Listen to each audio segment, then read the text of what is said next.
The injury bug has hit Florida State at the safety position. How will the Seminoles adjust?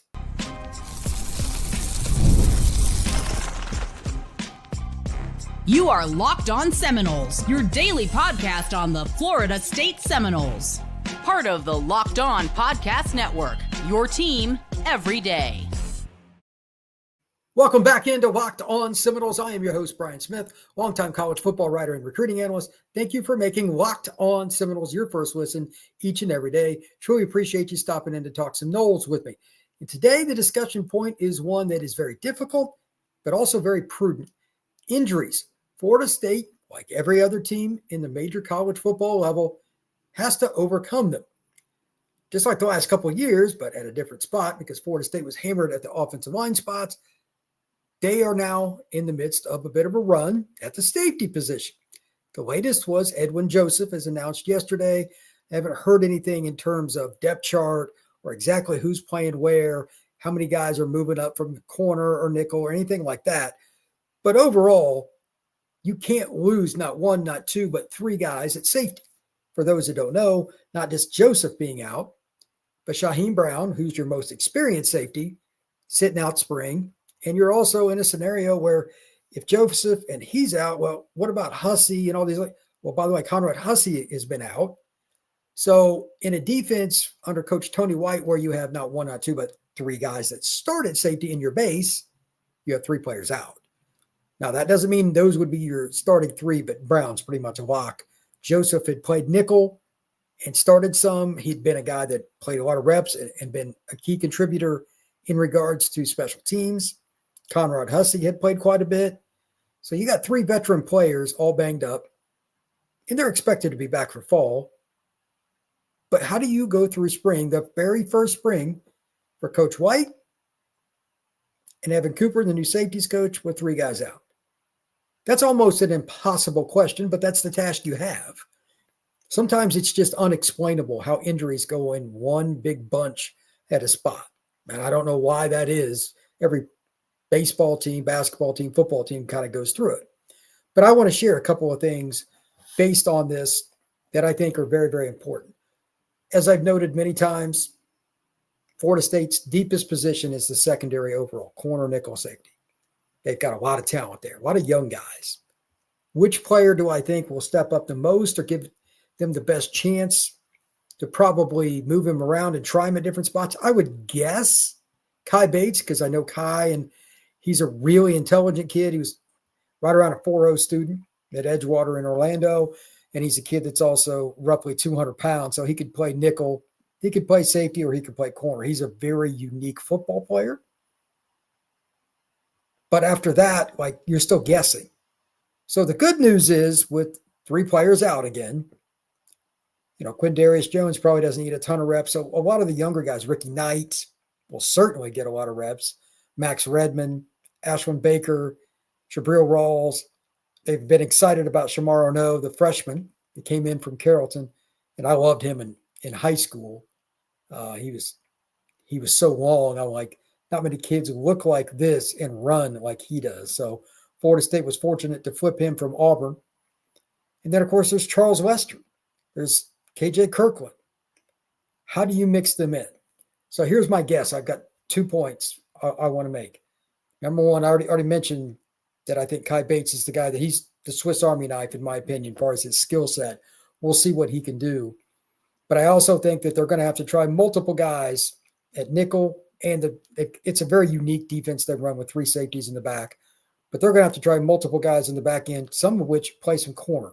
Lester could do it too. I just don't know if you want to take him away because he's still a young player, redshirt freshman. If you want to pull him away from it.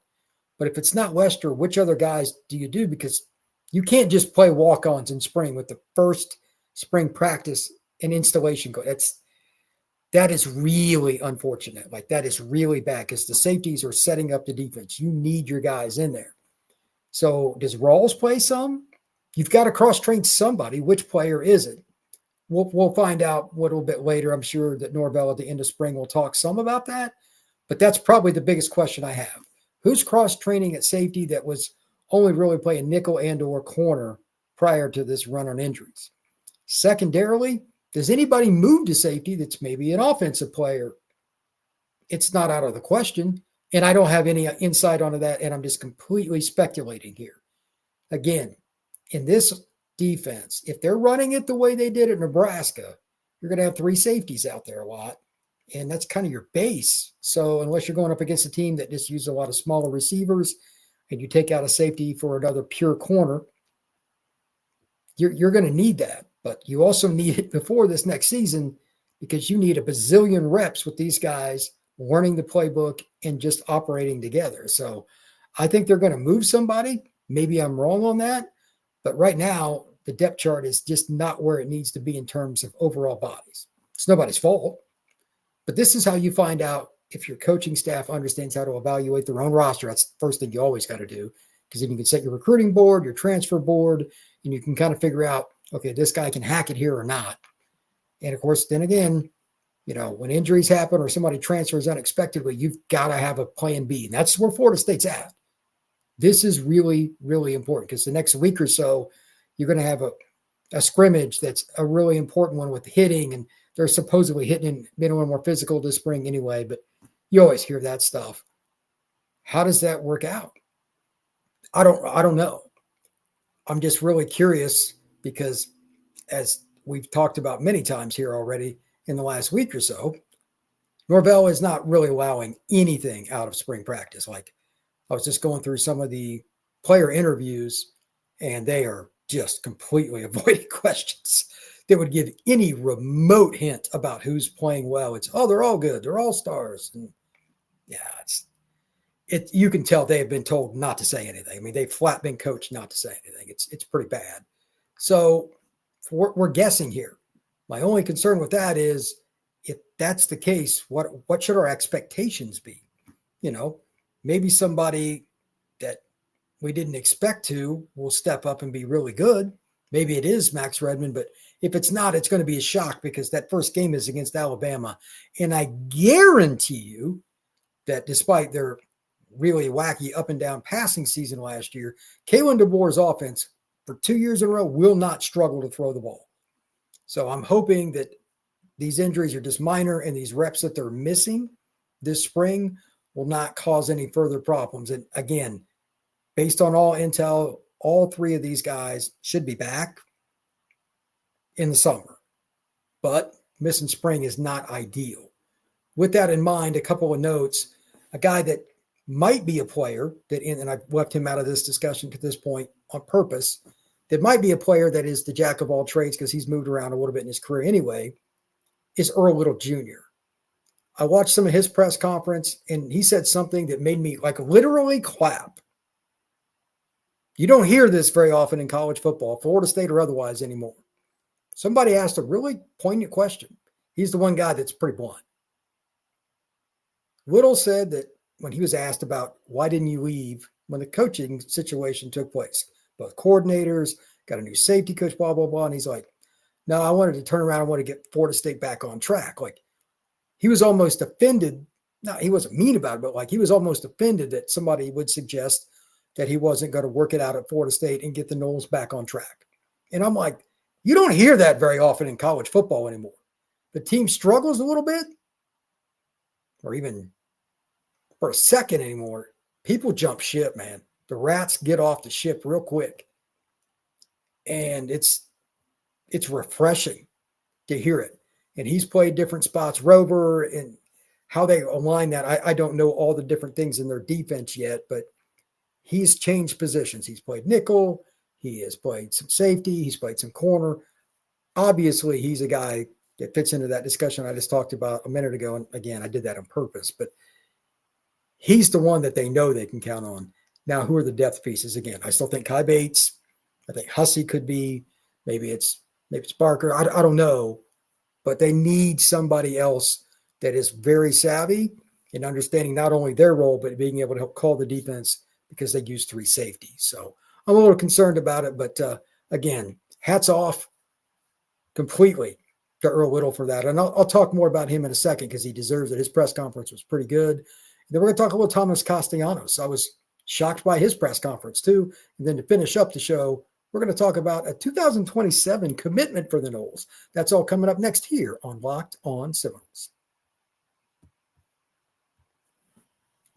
Ever check your bank account and wonder, where did all my money go?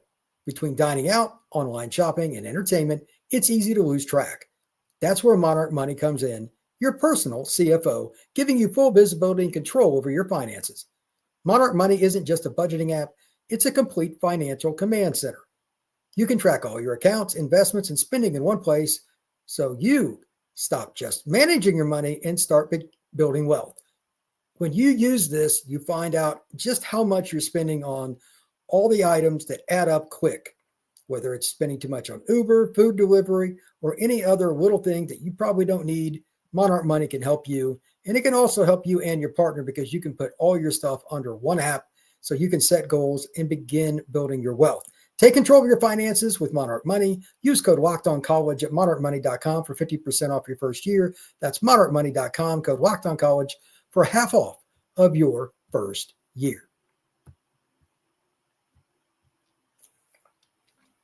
Earl Little was pretty impressive with his press conference, and I want to give him a little extra shine because some guys just struggle at it. They really do.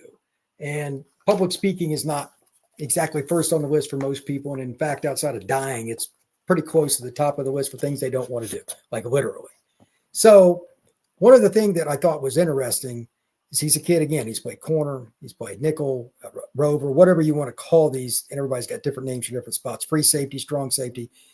But he's talked about playing in the box. He was asked questions about being more of a run fit guy, being involved in the run defense, and how he's a physical player and how that impacts other guys on the defense. Like there was a question about it, and he was all about it. Like you could see in his eyes, like he was all into it. And I'm like, that's what a Florida State safety should be like. You could tell he liked the physicality of playing safety and coming down. And those are some big collisions, man. You're 15 plus mile an hour on some of those plays when you hit somebody. That's a car crash. Either you want that or you do not. Obviously, Earl Little likes it. And I thought that was pretty cool. Something else that I found interesting about his press conference, he went out of his way to give a shout out to Coach White. He really liked the defense and talked about how crazy it was going to be because it was so different in terms of how they attacked from so many vantage points. He said, I don't want to go into detail. I get that. But I thought that was cool, and I'm looking forward to it. If you blitz from a lot of different places and or you at least show pressures, whether you actually come or not, off the edge or linebacker in the A-gap, it can mess with the quarterback's head and the offensive line. That's something I'm looking forward to. I think a lot of people kind of knew what Coach Fuller was going to do, and Florida State was a little easier to plan for at times, and they get caught flat-footed a little more than they should, despite the talent the Noles had on defense. He also went out of his way to really give some shine to Evan Cooper, the new safeties coach that came over from the University of Nebraska. That's a good sign, man. You need guys that come in that are respected immediately by the veteran players. Earl's played a lot. He's a guy that understands what it's like to be in the fire. He's a big-time player from South Florida. Obviously, that's going to help. He's made his mark at Florida State already and contributed quite a bit and started to really battle into the starting lineup towards the end of last season. And now he's a guy that's being counted on. I'm glad to hear that he said Cooper is not only somebody he likes, and he's out there battling and running with us, but everybody enjoys being around him. That's probably also a good sign in terms of his ability to be a recruiter. If you're not going out and being efficient at your practices, when you have recruits there, you're probably not going to recruit very well. Last thing on him, and this was kind of random, but it's the only player that I heard a name between him and Castellanos in their press conferences. Somebody asked him, hey, when it comes to the wide receivers, who's standing out to you? He goes, well, there's a lot of guys that are pretty good, but I like Javen Boggs. I like him at the top of his routes and how he creates separation. That's a kid that played at Cocoa High School and set the state record in like yardage all time in the state of Florida. He's a guy that I saw make one of the craziest one-handed catches that I've seen in a while. The Under Armour camp just over a year ago, and he's just a good guy. He might play some this year for Florida State. He's really put together. Like he's about 200 pounds. He's yoked. He can be a power slot or an outside guy, but he's somebody that knows how to run routes and break into the open field with a quick move. He's got a natural timeliness to when he shimmies and shakes somebody. And it's hilarious sometimes because guys get beat really bad. They're Division I players. I mean, like He torched St. Thomas Aquinas 2 years ago. So he knows what he's doing. Anyway, I thought that was a good sign because Florida State needs all the competition they can get at the wide receiver position too. Now for Thomas Castellanos, and this is kind of a broader perspective based on the press conference that he had. First, he's much more polished, which he should be. I knew Thomas when he was in high school. I went to a game up at his high school at Ware County High School in Georgia. It's in Waycross. It's kind of an out-of-the-way town in east central Georgia. It's one of those places where Friday nights, there's no doubt what the number one show in town is. They go crazy for the football team. And he's the star. But now he's just so much more relaxed in front of people. He understands questions. You can see him matriculating towards his thoughts and what he's going to say before the question's even halfway asked. He understands his roster, what his role is. He talks about leadership. He's really mature. I'm proud of him for coming forward and doing what he should do. A lot of guys don't take advantage of the opportunities to get all this coaching and all the tutoring and academic help that they get. But Thomas Castellanos has. Secondarily, on that point about leadership, he understands how practice needs to happen. And somebody brought up how Cam Davis says they go throw when they get extra time, like some of the guys. And Castellanos admitted that is a big part of the offense. It's really important that Florida State, like any other school, has players going outside the normal NCAA time restrictions and throwing or blocking or working on footwork for DBs or tight ends or whatever. The 20-hour rule is a joke. Conservatively, you're at 40 every week before you've even sniffed being where you need to be with a college football player at a place like Michigan or, Texas, Florida State, Clemson. It doesn't matter. 40 is not enough. And that's on top of your academic and social life. So I'm glad that he admitted that he's not only doing it, but you could tell it meant something to him. I think the other players will respect him, and that's really important. The one guy that he commented on, much like with Earl Little commenting on Boggs, and you could tell he kind of lit up. And this made me happy just because I think the kid's really good. And he had the unfortunate injury last year, and that's Jalen Lucas. I'm just going to say it again. If he is healthy, he may only be 170, 175 pounds, but he is built for Gus Malzahn's offense. He'll play slot. They'll use him in the running back's position. They'll run screens to him. He'll be the guy they fake, running a sweep to, and Thomas will hold the ball just at the last second. And if that DN just crashes down because it's Lucas and are worried that he's going to take out 100 yards down the field and score, there goes Thomas Castellanos around the end for an easy 15 yards on a keeper. When you have explosive players like that you're constantly rotating into the lineup, man, an RPO-based offense with a freak athlete like Thomas Castellanos makes life very difficult. Thomas Castellanos and Jalen Lucas in the backfield, when you go up-tempo after you've gotten a first down or two, lights out, man. That's the kind of stuff that makes Florida State football fun. And it reminds me of when the Noles had Charlie Ward, work done, guys like that in the backfield at the same time, throwing screens, throwing out routes, just a basic 5-yard hitch. But that first guy better buckle up and tackle, because if he misses or if he takes the poor angle, sometimes even if he does the right thing, it doesn't matter. That's when the fireworks can happen. I'm really excited to see Jalen Lucas this fall. Out of all the offensive guys, outside of Castellanos, obviously, he might be the one I'm most excited to see what they do with him, because we kind of know what's going to happen with Deuce Robinson. I mean, he's a big-bodied guy on the outside. They're going to try to get him the ball a lot of different ways. But they can be really creative with Jalen Lucas, and he's going to get single coverage all the time. I think in the passing game, he is going to be a weapon that not many people are ready for, and I'm really excited for it. When we come back, I'm going to talk about the 2027 commitment that the Noles got, a player that, honestly, I didn't know a lot about prior to his commitment, and I watched his film today, and shout out to all the Florida State coaches that signed off on his offer, because that kid's going to be offered by everybody. It's hilarious how a kid just outside of Tampa it's got to be a steal for Florida State at this point. I can't see how else you can put it that way, because Tampa scouted so hard. This kid's going to be a national recruit, and the Noles got in on him already. Great job by Florida State staff. We're all about the stats because numbers don't lie. And when it comes to the all-new Nissan Armada Pro 4X, the numbers are on an MVP level. With the ability to tow up to 8,500 pounds, it can quite literally carry the whole team plus the gear wherever you need to go. It's powered by a twin-turbo V6 engine, delivering the strength and performance to handle highways, back roads, and everything in between. And with room for up to 8 people, the Armada Pro 4X is built for big crews, big adventures, and even bigger memories. Whether you're exploring off-road trails or rolling up to the arena, the Armada Pro 4X brings power, versatility, and style wherever you go.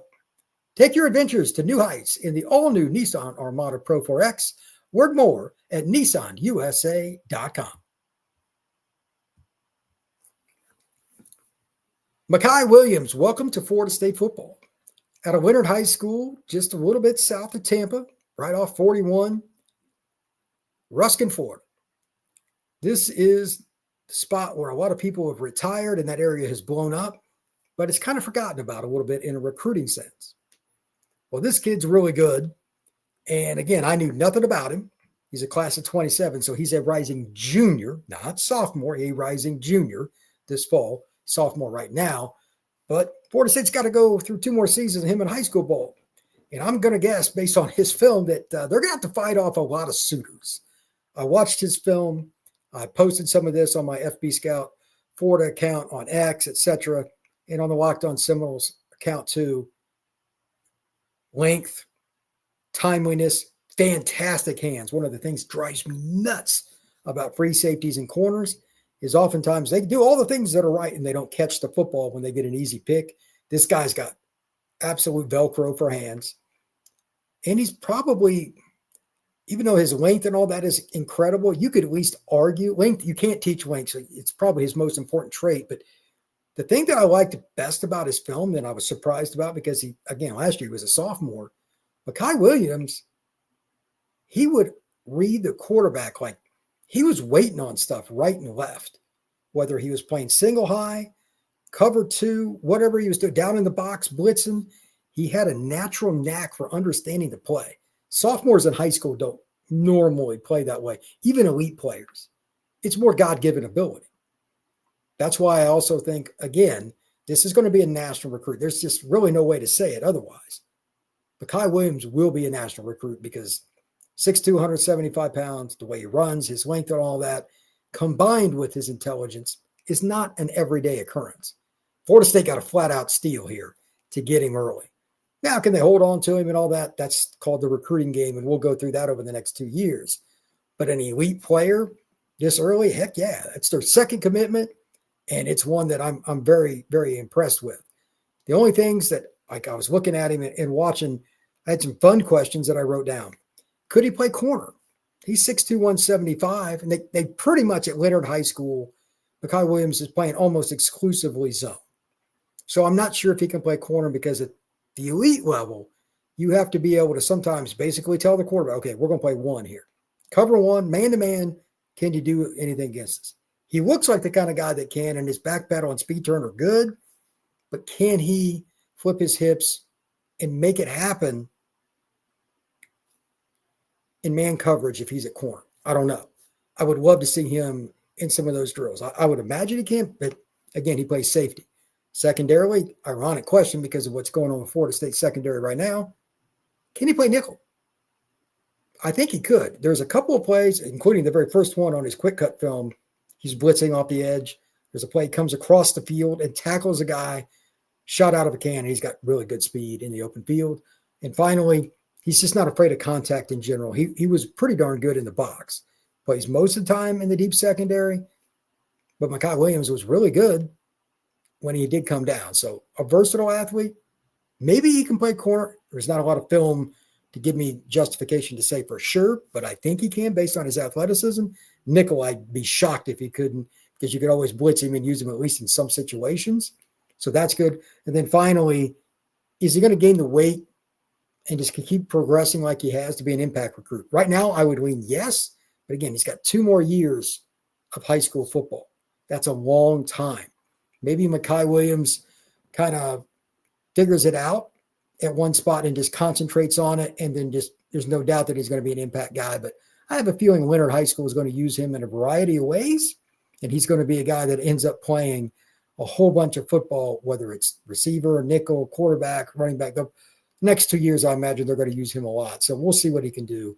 And finally, just how much maturity does he get, like physically overall? Is he a guy that ends up at 200 pounds when he gets out of high school? He's got 2 years, because if he can get to that size, Mekhi Williams can come in and play a lot easier at Florida State University than if Mekhi Williams was probably 180, 185. The difference in like 20 pounds in college football is just forever. It's massive. So he's 175 now. Some Florida kids don't really gain much weight. They run track. They don't eat and drink water the way they should, being kind. And that kind of stunts their ability to play right out of the gate. But then in about a year after they've been in the weight room or whatever program they go to, it's just like they're shot out of a cannon when they put 20 pounds on. He can get to 200. I think he's a guy that can play right away at Florida State University. Thank you once again for making Locked On Seminoles your first listen each and every day. Truly appreciate you stopping in to talk some Noles with me. Please hit that like button, that notification bell, and subscribe to this podcast. Truly appreciate it. If you tell some other people about it, let some more Noles fans know what I'm doing over here. We will talk to you again tomorrow.